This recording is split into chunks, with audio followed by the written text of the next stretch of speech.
रामधारी गुप्ता खंड 1 प्रतिलेखन संख्या 1 स्टार्ट। सभापति महोदय, मैं रक्षा मंत्रालय की मांगों का समर्थन करने के लिए खड़ा हुआ हूँ।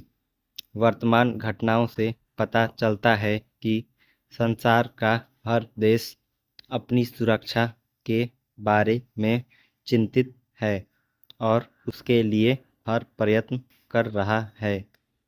इस दृष्टि से अन्य देशों की तरह हमारे देश में भी रक्षा मंत्रालय का महत्व है। मुझे इस बात की खुशी है कि जहां अन्य मंत्रालयों की उनके पिछले साल के कामों के बारे में काफ़ी आलोचना हुई है, वहां इस मंत्रालय की कम आलोचना हुई है। इससे पता चलता है कि इस मंत्रालय ने पिछले साल अच्छा काम किया है। मोटे तौर पर किसी भी देश की सुरक्षा नीति का लक्ष्य यह होता है कि दूसरे देशों, खासतौर से पड़ोसी देशों के साथ मित्रता के संबंध स्थापित हों और हम एक दूसरे के मामलों में हस्तक्षेप न करें। लेकिन उसके साथ यह भी जरूरी होता है कि हम अपने देश की सीमाओं और अखंडता की रक्षा करें। इसलिए हमारे देश का यह कर्तव्य हो जाता है कि हम अपने पड़ोसियों के कार्यों पर पूरी नज़र रखें, क्योंकि आज तक हमारे देश पर जो संकट आए वे हमारे पड़ोसियों से आए हैं। 1965 में पाकिस्तान के साथ जो लड़ाई हुई और उसके बाद ताशकंद में जो समझौता हुआ, वह सिर्फ कागज़ पर ही रहा। पाकिस्तान ने उस पर कोई अमल नहीं किया।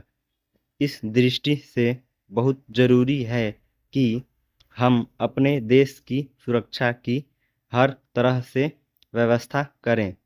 हमारा उद्देश्य दूसरों पर आक्रमण करना नहीं है, लेकिन यदि हम पर कोई आक्रमण करे तो हम में इतनी शक्ति अवश्य होनी चाहिए कि हम उसका डटकर सामना कर सकें। Paragraph change. आप जानते हैं कि पिछले दिनों पाकिस्तान को अमेरिका और चीन से काफ़ी मदद मिली है। रक्षा मंत्रालय की रिपोर्ट में भी यह कहा है कि पिछले साल अमेरिका ने पाकिस्तान को 1500 करोड़ रुपए की फौजी सहायता दी है। आज जहां हम फौजी सामान के लिए अपने कारखानों की मदद से अपनी शक्ति बढ़ाने का प्रयत्न कर रहे हैं, वहां पाकिस्तान संसार के देशों से फौजी सामान खरीद रहा है। अपनी नीति के कारण वह सब देशों से लाभ उठा रहा है। मेरा सुझाव है कि हमको भी अपनी शक्ति बढ़ाने के लिए संसार के अन्य देशों से अधिक फौजी सामान खरीदना चाहिए। आज तिब्बत की सीमा पर चीन की 1.5 लाख फौज खड़ी है। समाप्त।